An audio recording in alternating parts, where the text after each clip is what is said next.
জলভরা থেকে মনোহরা, বেগমপুরের শাড়ি, বলাগড়ের নৌকা একসঙ্গে জিআই স্বীকৃতি পেয়েছে।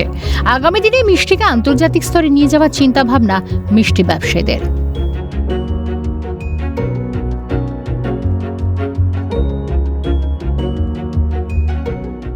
চাহিদা খুব ভালো, মনোহরা বহু দূর দূর যায়, গোটা পৃথিবী জুড়েও যায়, অনেকে ট্রেনে সব নিয়ে যায় বাইরে সব। এটা ভালো দিক, আমাদের পক্ষে ভালো দিক।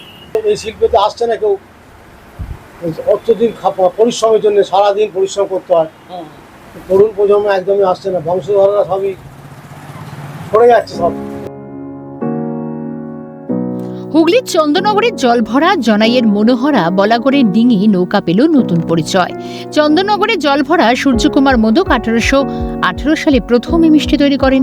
জামাই ষষ্ঠীতে জামাইকে ঠকানোর জন্য তৈরি এই সন্দেশের ভিতরে থাকে তরল গুড় বা গোলাপ জল, সেই থেকেই মিষ্টির প্রচলন। জলভরা সন্দেশকে উনি প্রধানমন্ত্রীকে উপহার দিয়েছেন তারকেশ্বর, আর তারপরেই জিআই পাওয়া।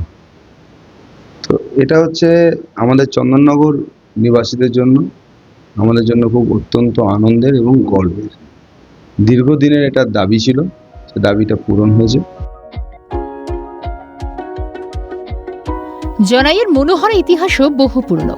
ছানা এবং চিনির এলাচ সুগন্ধি গোল্লাকে চিনির গরম রসে ডুবিয়ে ওপরে একটি শক্ত চিনির আস্তরণ তৈরি করা হয়। সেই মিষ্টি বহু বছর ধরে বাংলার বাজারে দাবিয়ে বেড়াচ্ছে। তা এখন সারা চন্দননগরের হলো। চন্দননগরের যারাই এই দরখাস্ত করবে বা যে সমস্ত দোকান এই দরখাস্ত করবে তারাই পাবে জিআই প্রপার প্রসিডিওর মেনে।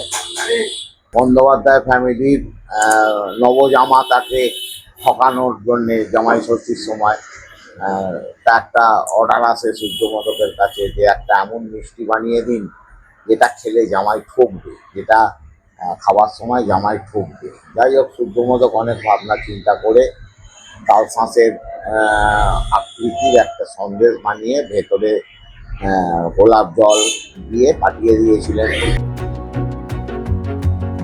বলাগড়ের শ্রীপুর বলাগড় অঞ্চলটি কাঠের নৌকা তৈরির জন্য বিখ্যাত। এখানে তৈরি ডিঙি নৌকা বা ছোট নৌকা বছরের পর বছর ধরে বাংলার নদীমাতৃক সভ্যতার এক অবিচ্ছেদ্য অংশ হিসেবে জুড়ে রয়েছেন। প্লাস্টিক ও ফাইবার নৌকার দাপটে এই শিল্প প্রায় ধুঁকছিল বললেই চলে। জিআই স্বীকৃতির পর নতুন করে বাঁচার আশা দেখছেন নৌকা শিল্পীরা। অন্যদিকে জিআই স্বীকৃতির ফলে জেলার ব্যবসায়িক খাতে উন্নয়ন হবে বলেও আশা করা হচ্ছে। এই যে জিআই পেল, এই দুটি বিষয়েই কিন্তু আমরা প্রমাণ করতে পেরেছিলাম এটা হিস্টোরিক্যাল।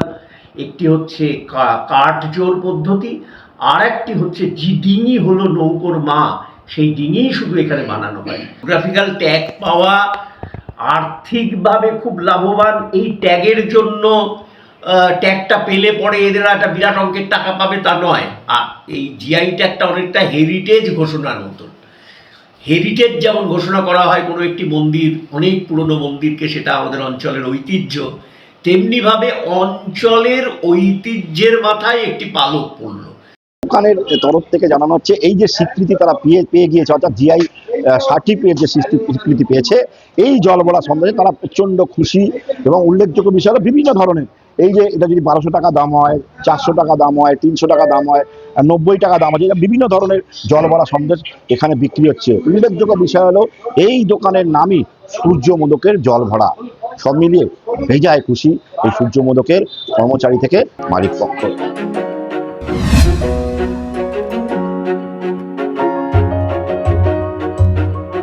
বাঁকুড়ার মুকুটেও ঝুলল নয়া পালক। জেলার বেলিয়াতরের বিখ্যাত মেছা সন্দেশ পেল জিআই অর্থাৎ জিওগ্রাফিক্যাল ইন্ডিকেশনের স্বীকৃতি। প্রায় 150 বছরের পুরনো এই সন্দেশের স্বাদ আজও যেন মুখে লেগে থাকে।